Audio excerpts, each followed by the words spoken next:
Hello അസ്സലാമു അലൈക്കും welcome back. പുതിയൊരു വീഡിയോയിലേക്ക് എല്ലാവർക്കും സ്വാഗതം. കുറേ ദിവസമായല്ലേ കുക്കിംഗ് വീഡിയോ ഒക്കെ ആയിട്ട് വന്നിട്ട്. അപ്പോൾ ഞാൻ ഇന്ന് വന്നിട്ടുള്ളത് ഒരു സ്പെഷ്യൽ പനീർ ബട്ടർ മസാലയുടെ റെസിപ്പി ആയിട്ടാണ്. അപ്പോൾ നമുക്ക് നേരെ വീഡിയോയിലേക്ക് പോകാം. നമുക്ക് ആദ്യം തന്നെ പനീറൊക്കെ ഒന്ന് ഫ്രൈ ചെയ്തെടുക്കണം. അപ്പോൾ ഫ്രൈ ചെയ്യാനായിട്ട് ഞാനിവിടെ ബട്ടറാണ് എടുത്തിട്ടുള്ളത്. 2-3 പീസ് ബട്ടർ ഒരു പാൻ ചൂടായതിന് ശേഷം അതിലേക്ക് ഇട്ട് കൊടുക്കുന്നുണ്ട്. ബട്ടർ നന്നായി മെൽറ്റായി വന്നതിന് ശേഷം 1/2 ടീസ്പൂൺ മുളക് പൊടി, ഒരു പിഞ്ച് മഞ്ഞൾപ്പൊടി, അതുപോലെ ഒരു 1/4 ടീസ്പൂൺ ഗരം മസാല പൊടി എന്നിവ ഇട്ടിട്ട് ആ ബട്ടറിൽ നമുക്കൊന്ന് സോട്ട് ചെയ്തെടുക്കണം. അപ്പോൾ ആ 3 മസാലകളും ബട്ടറിൽ നന്നായിട്ടൊന്ന് സോട്ട് ചെയ്തെടുക്കണം. അങ്ങനെ മസാലകളൊക്കെ ഒന്ന് മൂത്ത് വന്നതിന് ശേഷം ഞാനിവിടെ ഫ്രോസൺ പനീറാണ് യൂസ് ചെയ്യുന്നത്. പനീറിൻ്റെ പീസസൊക്കെ അതിൻ്റെ മുകളിലേക്ക് വെച്ച് കൊടുത്തിട്ട് നമുക്ക് നന്നായിട്ടൊന്ന് ഫ്രൈ ചെയ്തെടുക്കാം.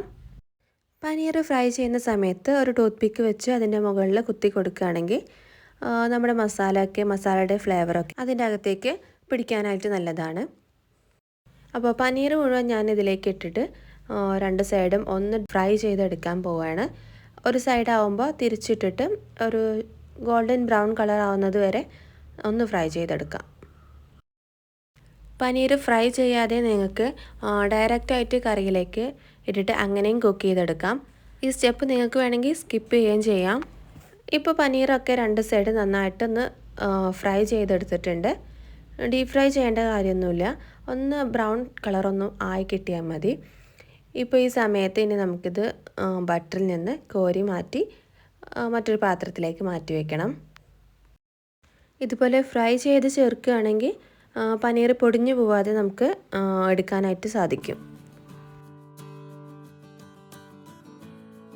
ഇനി നമ്മൾ സെയിം പാനിലേക്ക് ബാക്കിയുള്ള ബട്ടറിലേക്ക് ഞാനൊരു മീഡിയം സൈസുള്ള 2 സവോള നീളത്തിൽ സ്ലൈസ് ചെയ്തിട്ട് ഇട്ട് കൊടുക്കുന്നുണ്ട്. ഇത് ജസ്റ്റ് ഒന്ന് സോട്ട് ചെയ്തെടുക്കണം.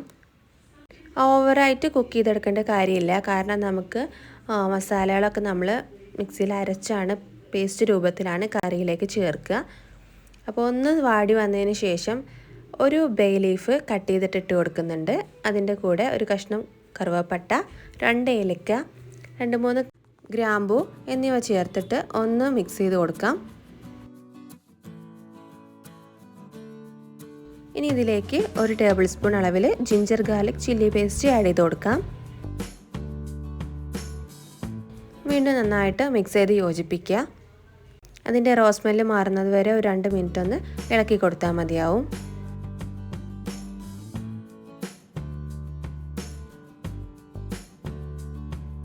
ഇനി നമുക്കിതിലേക്ക് വലിയൊരു തക്കാളിയാണ് ചേർക്കേണ്ടത്. അത്യാവശ്യം വലുപ്പമുള്ള തക്കാളിയാണ്. അപ്പോൾ അതൊന്ന് സ്ലൈസ് ചെയ്തിട്ട് ഇതിലേക്ക് ചേർത്ത് കൊടുത്തിട്ട് വീണ്ടും മിക്സ് ചെയ്ത് കൊടുക്കാം.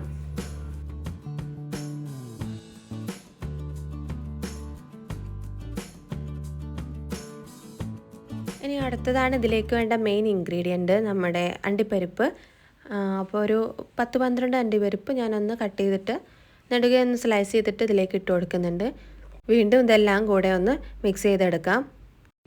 നോർത്ത് ഇന്ത്യൻ സ്റ്റൈൽ കറിയൊക്കെ ആകുമ്പോൾ കാഷ്നട്ടൊക്കെ മസ്റ്റ് ആയിട്ടുള്ള ഐറ്റമാണ്, അത് ഒരിക്കലും സ്കിപ്പ് ചെയ്യരുത്. പ്രത്യേകിച്ച് ബട്ടർ മസാല അതുപോലെ ബട്ടർ ചിക്കനൊക്കെ ഉണ്ടാക്കുമ്പോൾ നമുക്ക് ഒരിക്കലും അവോയ്ഡ് ചെയ്യാൻ പറ്റാത്തൊരു ഐറ്റമാണ്.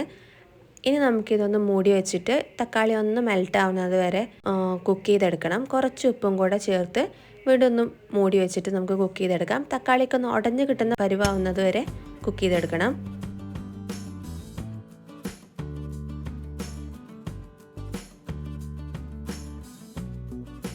അപ്പോൾ ഇതാ ഒരു 2-4 മിനിറ്റ് ഒന്ന് കുക്ക് ചെയ്തെടുത്തിട്ടുണ്ട്.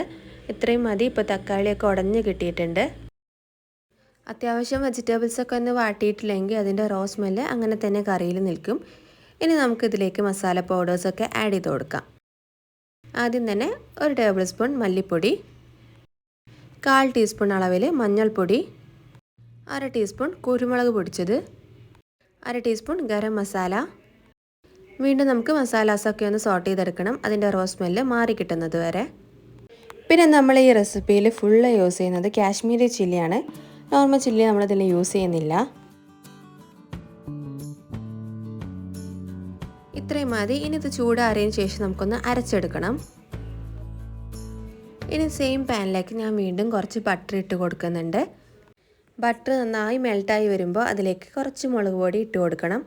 എന്നിട്ട് നമ്മൾ സവാള, തക്കാളി, ഗ്രാമ്പു, ഏലക്ക എല്ലാം കൂടെ അരച്ച പേസ്റ്റ് നമുക്കിതിലേക്ക് ചേർത്ത് കാക്കിയെടുക്കണം.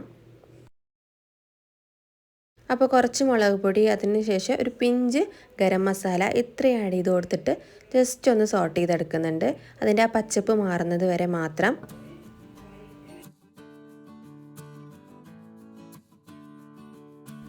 ഇനി ഇതിലേക്ക് നമ്മൾ നേരത്തെ അരച്ച് വെച്ചിട്ടുള്ള നമ്മുടെ ഉള്ളിയുടെയൊക്കെ കൂട്ട് ചേർത്ത് കൊടുക്കാം.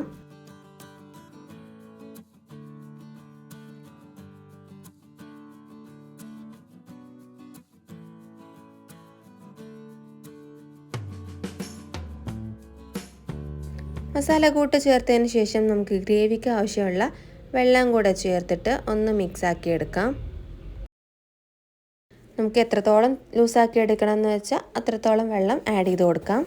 എന്നിട്ട് വീണ്ടും മിക്സാക്കി കൊടുക്കാം.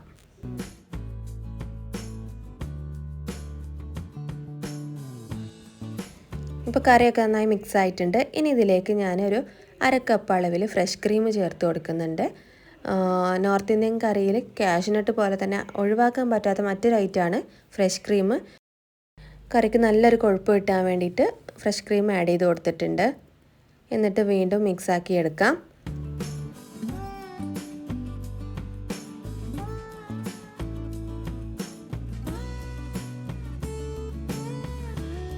ഈ സമയത്ത് കറിക്കുള്ള ഉപ്പൊക്കെ ചെക്ക് ചെയ്ത് നോക്കുക. എനിക്ക് ഉപ്പ് കുറച്ച് കുറവായതുകൊണ്ട് ഞാൻ ആഡ് ചെയ്ത് കൊടുക്കുന്നുണ്ട്.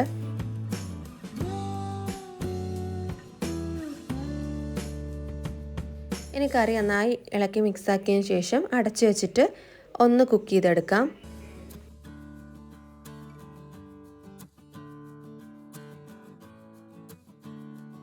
ഇനി നമ്മുടെ കറി ഇവിടെ നന്നായി തിളച്ച് വരുന്നുണ്ട്.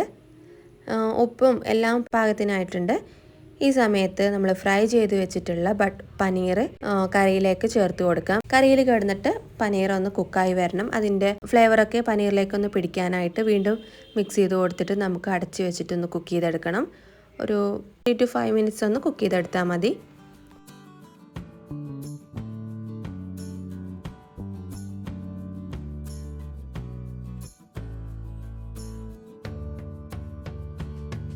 അങ്ങനെ അത്യാവശ്യം നമ്മൾ കുക്ക് ചെയ്തിട്ടുണ്ട്. ഇപ്പോൾ നമ്മുടെ കറി ഇവിടെ ഏകദേശം റെഡി ആയിട്ടുണ്ട്.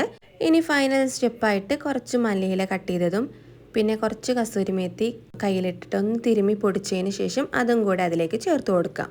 ഇത്രയേ ഉള്ളൂ. നമ്മുടെ പനീർ ബട്ടർ മസാല ഇവിടെ റെഡി ആയിട്ടുണ്ട്.